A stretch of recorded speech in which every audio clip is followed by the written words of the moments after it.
Hello and welcome again in my Tuesday Live.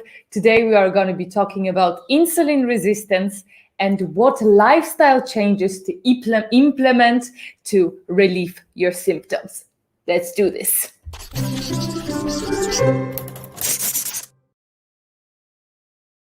So as I said, welcome again. I hope you can hear me well. Let me know where you're watching from. I can see that we already have a few people tuning in. So say hi. Oh, we already have a comment. Maria is joining us from Bulgaria. Hello, Maria. So I'm sure we're going to have a few regulars here. I'm already super excited. I'm always super excited to do lives with you guys. It's so much fun. And we can go through some things together. And also it kind of makes me refresh my knowledge a little bit on certain subjects. So it's going to be great. So today's subject, again, insulin resistance and lifestyle changes that we can implement. Last week we were talking about, God, I don't remember what we were talking about. Sorry, I slept 5 hours today, and this is one of the things that I'm going to be discussing today, which is going to be sleep, but we're going to get through it in a minute. But yeah, lifestyle changes. Of course, diet can be a part of a lifestyle change, and very often if you're reading some scientific articles or articles online, diet is going to be a part of it, but we are going to, for most part, skip the diet part today, apart from one thing that I'm going to be mentioning at the very end.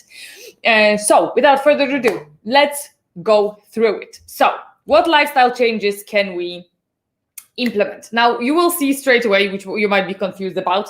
Right here, you have a QR code, and this QR code, if you're going to scan it, if you're watching on a desktop or on the TV, you can scan it right now, and it's going to take you to the specific article, specific scientific article. Those articles are also linked in the description of this video. So how to improve our insulin resistance. One thing and first thing that I decided to mention is sleep.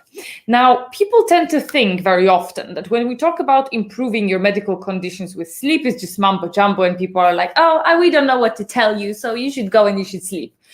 It's actually scientifically proven because of specific processes that are happening in our body. I know that we live in a society that actually thinks that sleep is something bad. I mean, you are not the first ones. Leonardo da Vinci was making trials to sleep 4 hours a day, 4 hours every 24 hours. But there is something about Western world, especially, that thinks that sleep is a waste of time. And it's nothing further from the truth. The science still doesn't know completely why we have to sleep, but we know that sleep actually is very regenerative process, and there are a lot of processes that happen differently than when we are awake. So sleep, first and foremost, for all of us that struggle with any sort of conditions, facilitates healing. And for example, for me, very important thing is that it helps us drop cortisol, which is a stress hormone, and adrenaline, of course, as well. If you're asleep, of course, you can still have nightmares and you can still be in certain level of stress, but it will never be as it is in an awakened state. And thanks to this, our digestion improves, and as we know, when our digestion improves, everything else improves as well.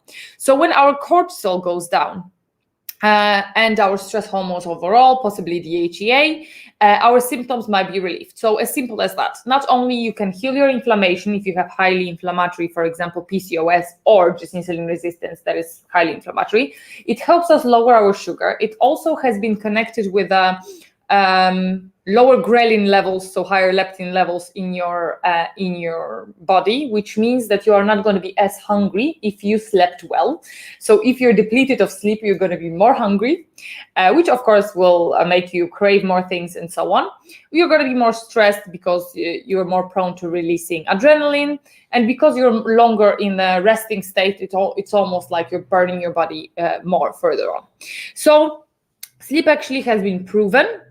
Adequate amount of sleep has been proven to influence very well our blood sugar levels and our insulin levels and insulin resistance and insulin sensitivity levels in our cells. So sleep, super, super important, not only for insulin resistance, but for everything. And please don't underestimate sleep. I'm going to emphasize it again.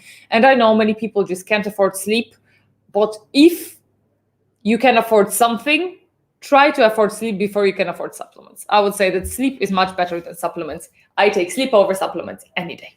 Now, let me take a little break before we go to the next point, and let me remind you to follow me both on Facebook and on my Instagram. I post 3 times a week there. I'm going to try to be a little bit more on the stories, but I've just been working so much, guys. I can't. But I'm there and I answer your DMs. So go there, message me, let's connect. I know that few of you are already following me there, and I had a few cool conversations and interactions on the post this week, so it made me smile. So, sleep. We already went through sleep. Oh, there's a sleep in red. All right, let's go through another thing. The second thing, of course, in the lifestyle changes, it's going to be, we have Joanna joining in. Kaski. Are you Polish? Let me know, because when I see ski, I assume someone is Polish. So let me just take a sip. Second thing is exercise. And if we go to exercise, first thing I want to talk about is walking. So depending on the level of insulin resistance that you have, on other symptoms that you might have. Okay, so we have Julia here. Hi Julia, nice to see you again. And Joanna is Polish. Dzień dobry, bardzo się cieszę, że do nas dołączyłaś. There was a little Polish for you today. So exercise, walking. Walking has been proven to lower insulin levels, and actually I've seen some funny video that actually suggests one of my videos that was saying that 10 minutes of walk a day is something like 10 times more efficacious for insulin resistance than metformin is. So walking is super, super good. And why walking and not other types of exercise? Again, people think that it's boring.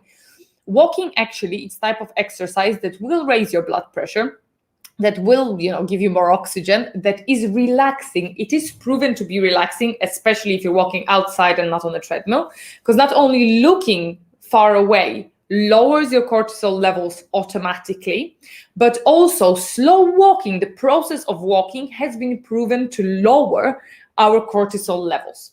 So our cortisol in nowadays, when we constantly are stimulated, very often raises our blood sugar and makes our insulin resistance worse.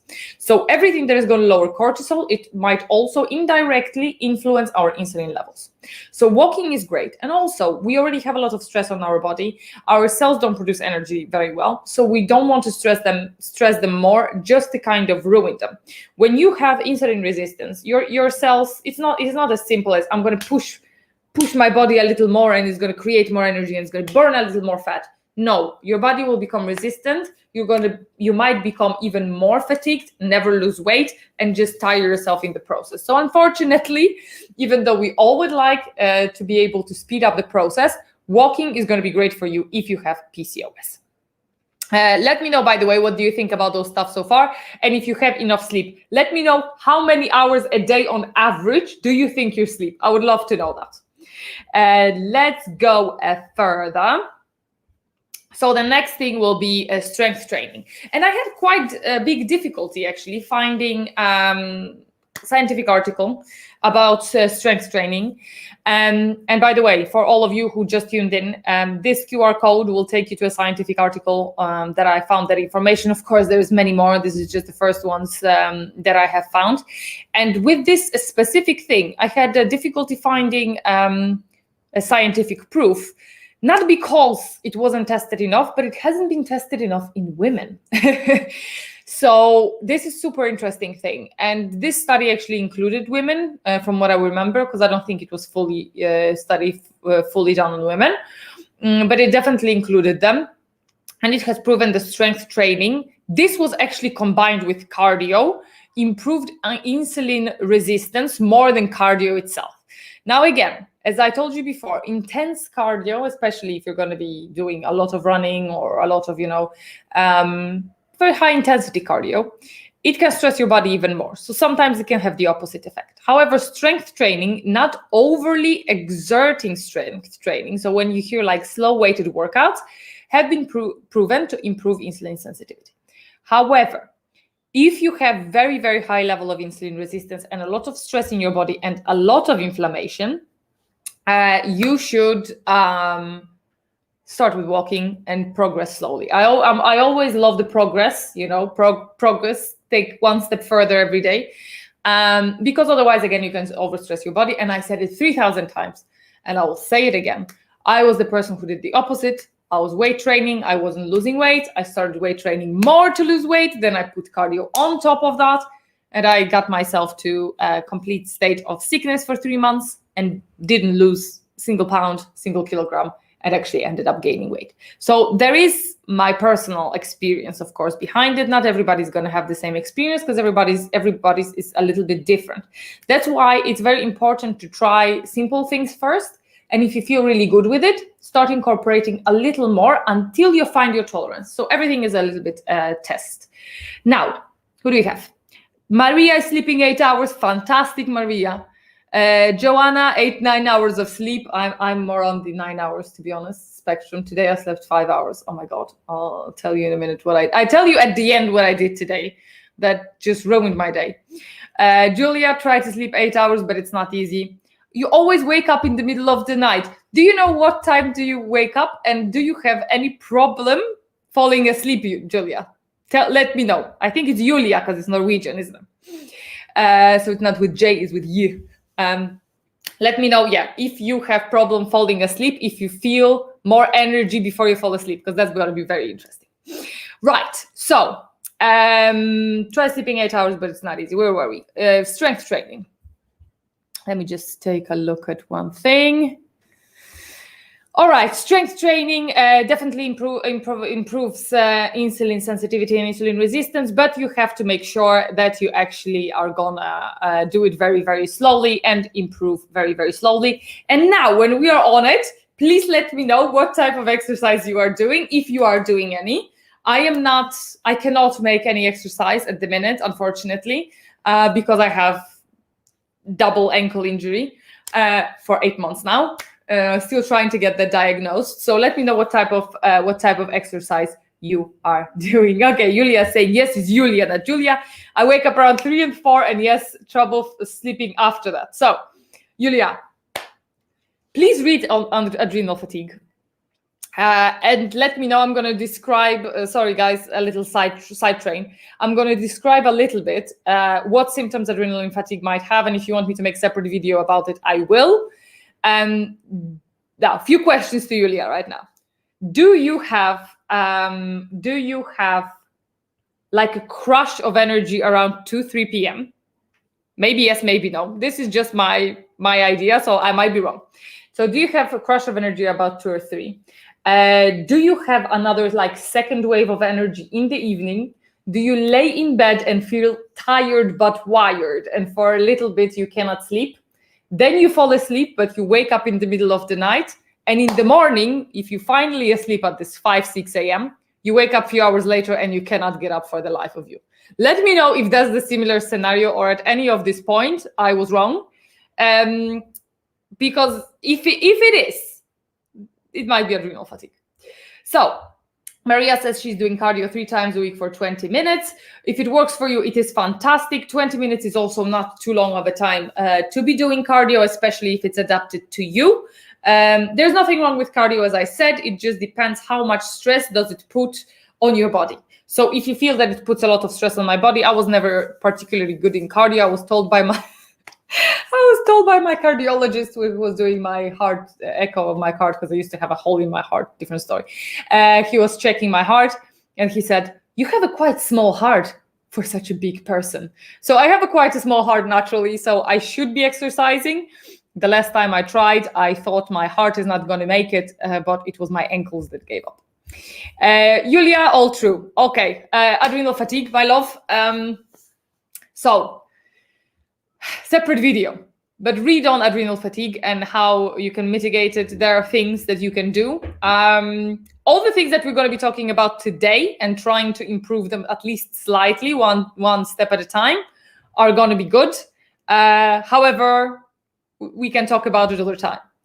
I'm sure I have adrenal problems, so it'd be interesting if you talk more about it. I might do a video about it. Let me do some tag research, and we will see what we can do. Maria is asking you, Julia, do you eat enough during the day? Do you drink too much coffee? That can be, of course, the reason, and that can be a reason also that your adrenals, both not eating enough sometimes if you do it too fast, like you start fasting very rapidly. It can raise your cortisol levels, so you might have a problem with sleeping later. And also, or the opposite, you might be super fatigued. Or if you drink too much coffee, which we're going to get to, it also might contribute, of course, to the lack of sleep. But again, for people who have adrenal fatigue, the big problem very often is that we really, really try not to drink coffee, but we have this crush around 2 or 3 p.m. We have this crush around 2 or 3 p.m. and it's very, very difficult to stay awake because you literally feel like you're going to faint and fall asleep. Water with lemon in a shaker. Why am I always drinking in a shaker? I don't know. So next thing, and this is something that many people probably are going to be a little bit like, oh, come on, of course, but it's actually scientifically proven. Again, scan the code if you want to see the article. So another thing is going to be stress reduction. So if you have high levels of stress, again, same mechanism, guys. High cortisol, high adrenaline, it raises your blood sugar. And if you have high blood sugar, it raises your insulin levels and you become more insulin resistant instead of less. So stress reduction, of course, there are many things that we can do for stress reduction. Again, walking is one of them. Being out in the nature is one of them. And again, this is not mumbo jumbo. It has been proven that touching the ground actually distresses us. So if you can, there's this whole other subject about ions from the earth. I don't know if that's true. I didn't look deep enough into it and to the science of it. However, apparently even touching the ground and being out in the sun, in the warmth, which surely soon we will all have, and being outside looking far, not looking just at the walls or even like your own little garden, improves your cortisol and adrenal levels. Sorry, let's go back for a second to your comments. I can see that you're chatting with each other in comments. It's amazing.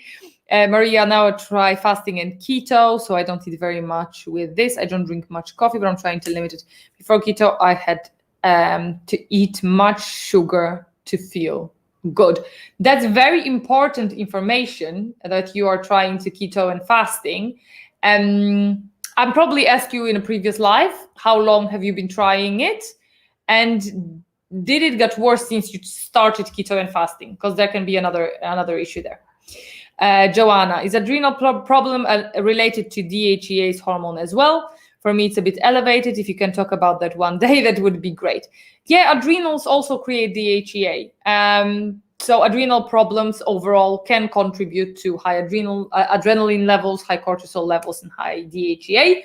I would have to dig a little bit deeper, not to spread any misinformation here, but I would definitely love to make a video about that. Joanna. Maria, Julia, when I have period, when not feeding well, wake up around the same time as you and stayed awake until morning. Yeah, because it's elevated stress levels. If you're always dancing around adrenal fatigue, one thing that I want to say about adrenal fatigue, because I'm showing you now a lot of scientific articles about certain things. And you will notice, actually, if you're going to start finding adrenal fatigue, that adrenal fatigue is very debated by a lot of doctors, whether it is true or not. It never has been agreed as an official syndrome, but it's kind of like with breast implant illness. There's so many people complaining about it that the science is actually researching it and checking if there's something in common and can we put the words and numbers on it. However, for me, I feel that it was real and that all symptoms matched.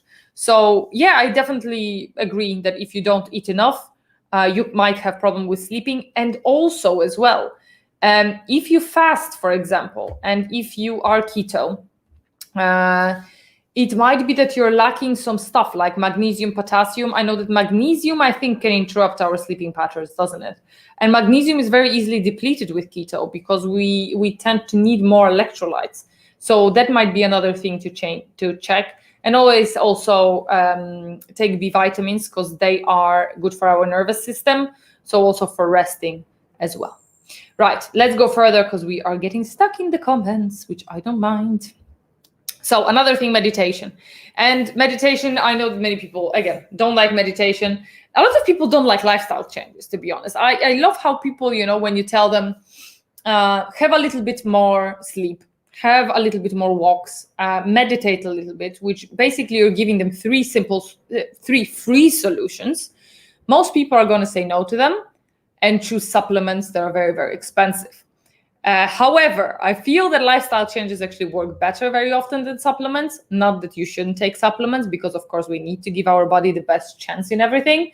But if you are not going to change your lifestyle, if you're still going to be super stressed, if you're still going to have a lot of inflammation because of stress, if you're constantly going to undersleep, no amount of supplements is going to fix that, right? There is no, your magnesium is not stronger than your sleep.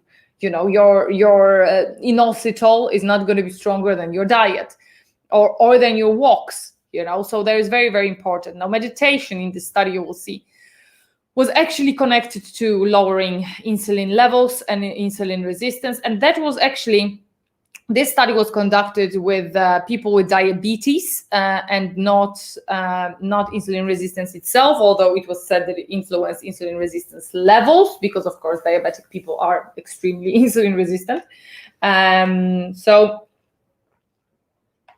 So meditation has been improved. And actually in this study, they took blood with people and they were checking their stress markers as well as their sugar and their glucose levels. I don't think they tested insulin, but they tested their glucose levels and they tested their stress levels, and that they made some conclusions, and I think also A1C through prolonged time. So meditation actually helps a lot. I wish I did more of it. And I remember that when I did meditate, I had so much more energy, because there's simple mechanisms in our body. Like if you don't like meditation, it doesn't have to be overly spiritual meditation. And I really think that people have that misconception that you have to really be, I don't want to use the word hippie because I don't want to offend anybody, but you really have to be, this kind of extremely spiritual person to do meditation. And that's not the case. Meditation is a tool to switch off the unnecessary chatter that tires you out. So we are very often prisoners of our thoughts, and we have obsessive thoughts. If you have anxiety, that is extreme case of that. If you ever had extreme thoughts, hands up, that's me. So you know how exhausting it can be. And sometimes something so simple as well as breath work, as well as meditation, sends us to a completely different state. Not different state of mind or spirit. No, taking few deep breaths automatically sends the signal to your body that you're not running from a tiger anymore, that you are safe and that you are in rest and repair, and it lowers your adrenaline and cortisol. And again, proven by blood testing. So breath work, super important. I actually really think, which I have to work on personally, is starting my day not stressed would be ideal. However, if any of you have ever started your own company and you know how much work that takes, that's, by the way, completely separate job that I have, then you know how much time it has. So sometimes I wake up already anxious knowing how much I have to do. And I would love to actually take some time for myself, have a breather, relax, and before I start my day. And I think it's super, super important because it sets a different tone. I remember back in the day, I used to also meditate in the bus. I downloaded an app, not spons, which is called Headspace. I really, really like it. I actually eventually went to buy premium, but you can just get a free version, and they have like a basic course of meditation, which has 10 lessons. I would recommend going with the guy voice because it's much better in my opinion. And it really, really helped me a lot. And sometimes doing even 3 minutes in the bus with my eyes open really, really changed a lot. And I felt much more relaxed in my body. And I didn't feel that the stress is eating me out, because if you're a very stressed person, you know what I mean. It just makes you feel exhausted, and then you can't sleep on top of that. Right. Before we go to my Facebook group, blah, blah, which you should, by the way, follow. And link is in the description. I'm going to show you QR code in a minute. I want to mention 2 more lifestyle changes. 2 more? One more that I remember right now. Maybe I'll remember the other. Which is slightly connected with diet, but because it is a habit/addiction, I want to talk about it a little bit, and I actually have a post coming out about it in a minute. And again, it's connected to the same exact mechanism. Oh, we have Heather. Hi, Heather. I'm glad you joined us today as well. Heather says she tries to slow down and deep breathing every day. It really helps. Yeah.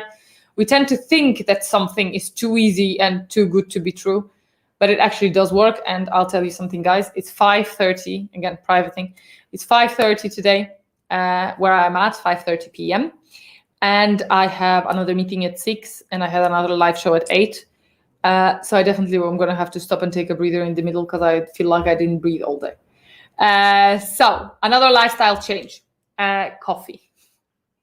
Who likes coffee and who drinks coffee? Please let me know in the comments below where my coffee addicts at.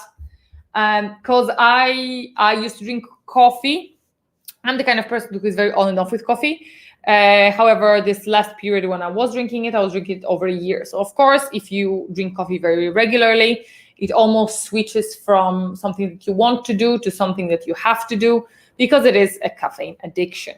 And coffee, Maria adores coffee. I understand, girl. I really, really do. And you know, coffee, just like cigarettes and everything else, has so much ritual around it that we almost sometimes think that it calms us down. Now, I did quit coffee in the past. I did get back to it, and I tend to get back to it when I think that I can, and I try to listen to my body. And I always thought that caffeine is not recommended for people. I knew that there is not recommended for people who try to conceive. I knew that it's not recommended for people with anxiety. That's why over a month ago, I quit it, because I was just feeling very jittery, very, very fast. And I felt like I was being more stressed, which of course is true, because that's how caffeine works. You know, it helps you release more adrenaline. And that's why you are way more alert. And it helps you focus because of adrenaline. But then again, adrenaline is used for you to protect yourself, to run away from the danger. So you're putting yourself in a state of running away from the danger all the time. It is delicious. It is amazing. However, what I have read today, I actually have a post coming out today on my Instagram. So shameless plug, go and follow me on my Instagram and my Facebook. If you're watching on YouTube, what coffee actually does, which I didn't know about until today, weirdly, is that it can raise our estrogen up to 70%, more, I think around in follicular phase. So it can actually, you know, estrogen is good, but too much estrogen is not good. So it can actually stop us from ovulating, which of course can then cascade to completely different things. And if you have way too much estrogen, you're not going to have enough progesterone, because they depend on each other. It can also influence other hormones, testosterone, you know the drill. So unfortunately, that I didn't know about, because I just thought, okay, so I drink coffee. I don't drink coffee because I don't want to have, if I would ever try to conceive, which I'm not, then it probably will raise my blood pressure, and probably that is why it is connected with, miscarriages and stuff. Or it's just because it gives you anxiety, because it raises your blood pressure. I thought that all of it is connected to raised blood pressure and adrenaline, and it's not. It's connected to estrogen as well. And this, to me, is a no-no. So I would definitely recommend, Maria, I'm talking to you, considering lowering your caffeine intake as much as you can. I understand loving coffee. I drink decaf. I know that decaf, also the processes that are being used, is not ideal. I know that there is one process of making decaf that is actually healthy, but it's, I don't know, oxidizing something that are supposedly a little bit better. However, it is very, very expensive and very, very hard to get. So I drink decaf. I think it's less of two evils. And if you can do it, I recommend it. And for all of you who love coffee, try to mix half and half, decaf and normal, and see if it's palatable for you. And if not, try to switch to decaf and try to swap it with something else. And I'm not going to tell you to try this like wheat coffees, or what are they? Kind of like grain coffees. We have that in Poland. Joanna maybe knows, Inca. So we have this kind of fake coffee stuff, but it's not the same, I know. But you can try it, maybe it will kind of scratch the itch for you. And Joanna is saying, somehow I don't like coffee, but love different kind of teas. Of course, black tea also have caffeine. So it's better not to overdo it, especially on black tea, on green tea, because it's the same type of tea, it's just different process. It's the same type of plant. I still drink kombucha, so that is made on black tea. But I actually think that microbes are feeding on it. I'm making my own kombucha, guys, by the way. I'm on my fourth fermentation. So yeah, that's when I drink black coffee. And I actually drank 2 coffees today. Again, this story coming in a second. Heather is saying coffee gives me anxiety, but when I was younger, I could drink it without problem. Same here. When I was younger, I could party till 6 a.m., drink a lot of alcohol, because I was young and stupid, and drink a lot of coffee, and I was fine. But now I'm paying for it. Joanna, oh yes, Inka, remember that. Good to know. So definitely need to lower amount of tea. Yeah, and actually, one of my best friend is pregnant right now. Oh, she was furious when I told her, because she's not very interested, in researching her own stuff. She was furious when I told her she shouldn't drink coffee or too much tea. That was very difficult for her. Right, so I'll tell you what I did today, guys. It's not a big story. It's just because you're watching me, maybe it's going to interest you. How I set my day to be ruined. So I have a possibility to book like a free health checkup in like a private healthcare that I was paying in for. I still have to pay for. It doesn't matter. But they offered me free health check. So I signed up for it last week for Tuesday. So I'm like, okay, today. And unfortunately, to do that, I had to wake up at 7 a.m., which for me, guys, 7 a.m. should not exist. I like how the world looks at 7 a.m. However, because I sleep 9 hours, it would mean that I go to sleep at 10, which is impossible. Like even, I work a little bit with US, so it is just impossible. So I went to sleep. I couldn't fall asleep. I couldn't fall asleep last 2 days. I have to, investigate myself what I'm doing. Probably eating too late. But I couldn't sleep. So I fell asleep after 2 and I woke up at 7. So that already gives me anxiety. Like literally, I just feel physical anxiety. And of course, I am exhausted. So we went all the way. We have this kind of electric scooters that you can rent by a minute. Me and my boyfriend went to the health place. We were so sleepy that we didn't put the helmets back into the trunk. We had to quickly call customer service. Thank God they spoke English, because of course I'm in Spain. Okay, we already were stressed, putting everything, took my documents, because of course I left my passports, everything in the trunk, took everything out, went to the health place, stood in the queue because we were before time. And the door opened. I'm the first in the queue. I'm coming in. Hi, I'm the first one in the queue for the doctor. I'm like, oof, fine. Thankfully, I'm going to get it over with, because they were supposed to poke me, take my blood, do the x-ray, do the stomach echo. What echo? Echo. You know what I mean. So she looks at me. She gives me my paper back and she says, it's 20th of April. So I did all of that for nothing.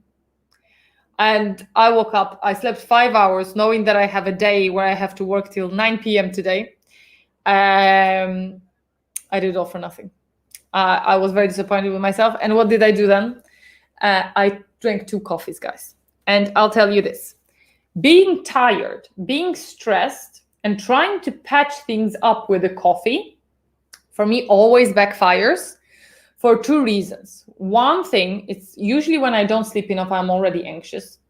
2, when I drink coffee, I'm more anxious. Yes, it wakes me up, but as soon as it wears off, so now it's probably 8 hours after, I really, really feel like I am on a minus. You know what I mean? The coffee, let's say my level is 0. The coffee gives me +2.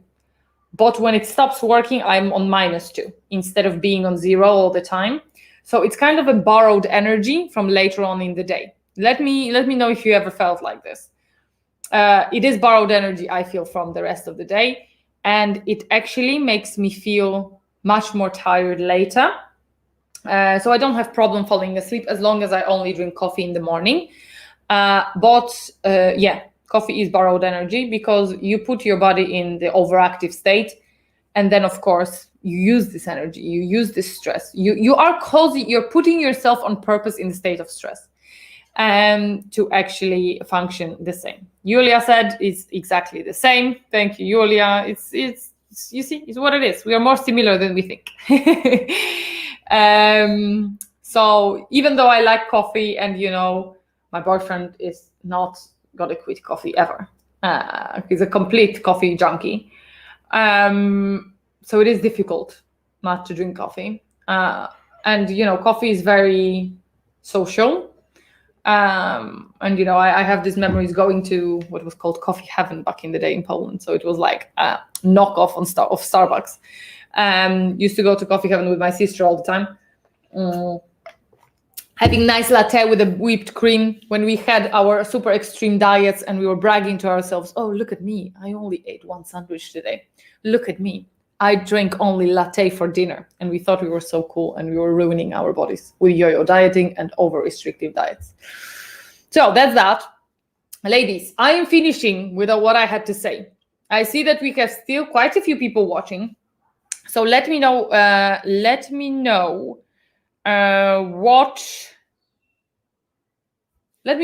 if you have any questions. Sorry, you see, 5 hours of sleep, man.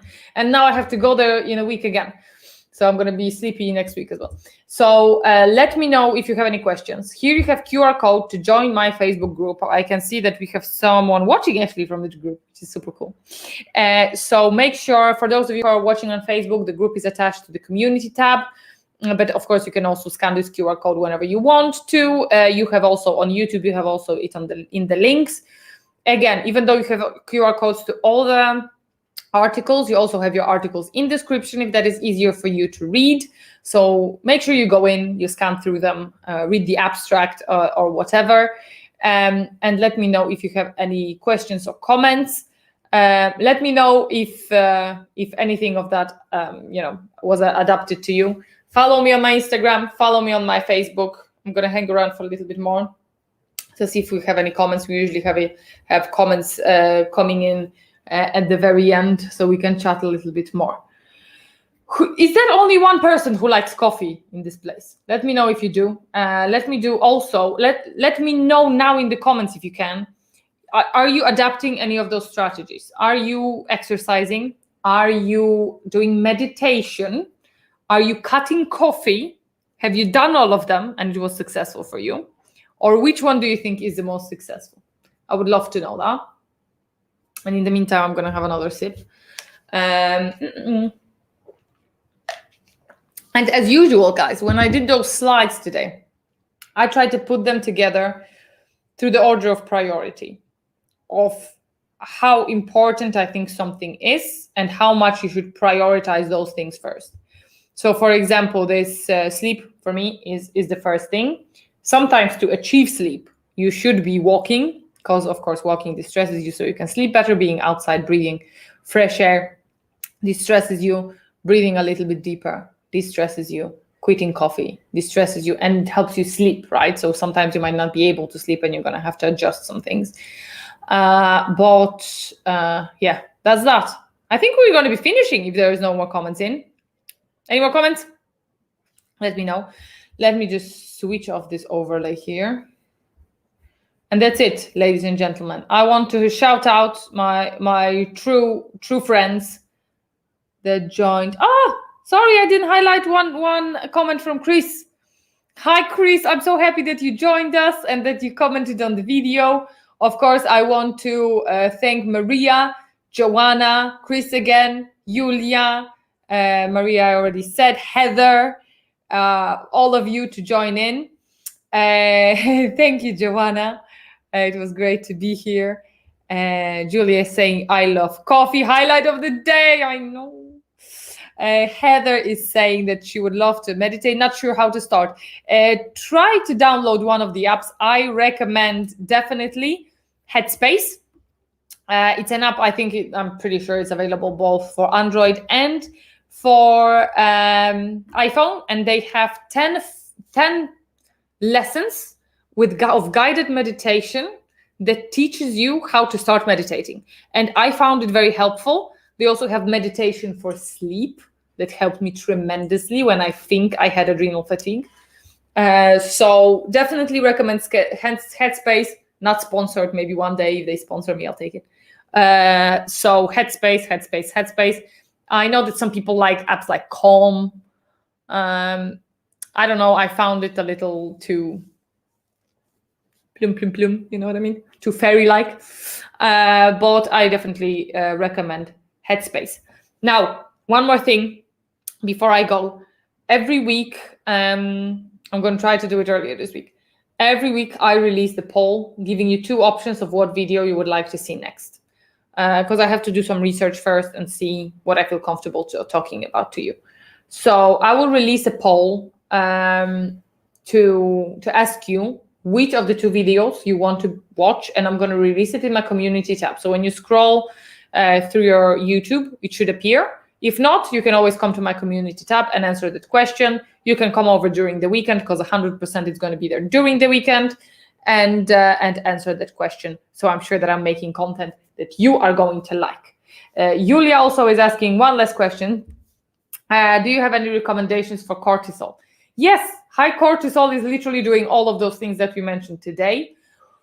What you can do else, in terms of, breathing deeply.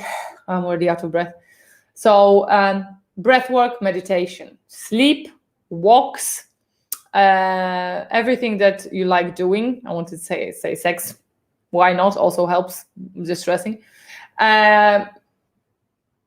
Making sure that you don't cause any harm to your body. So making sure you're not eating anything that gives you indigestion, privately. So depending on your body, I mean. And supplements. You can try some supplements that are already made for you. I know that Dr. Berg has one, which is called Adrenal Support. And it's pretty good. He has really good supplements. They're very expensive. So what you can do is read on the ingredients and try to copy and find something similar. Or get his if you're in US.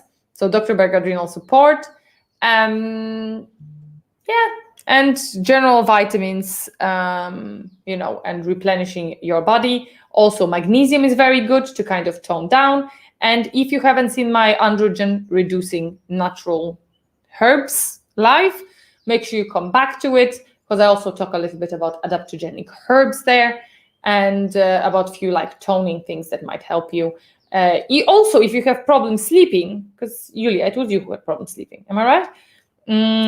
Try herbal teas that help you sleep. So you can try tea that has melissa. You can try a tea that has valeriana. You can try, I have a very good mix actually just from the supermarket. Valeriana is really good, but it will make you oozy. So don't use it for anxiety, rather for sleep. So valeriana and Maria is saying fish oil is also good. That's right. So yeah, valeriana, melissa. Melissa is really good. I really like melissa. I'm drinking sleepy tea every night just to help me relax more. Thank you, Julia. Fish oil is also good. Also, yeah, it also helps you with inflammation that if you have as well on top of everything, it's going to reduce the stress on your body overall. So fish oil, very, very good. If you're going to use fish oil, don't watch Seaspiracy. That was my thing. All right. Thank you very much for watching. I will see you next week. Again, follow my group. Make sure you follow me on Instagram at agatapawlak.ig. Yes, Maria. Sorry, Maria is saying also that fish oil helps with anxiety. Very true. I might actually do some separate thing about this. Maybe. So follow me on my Instagram. Talk to me. Send me a message. And I will be back, ladies and gentlemen, next week. So see you very, very soon. Bye.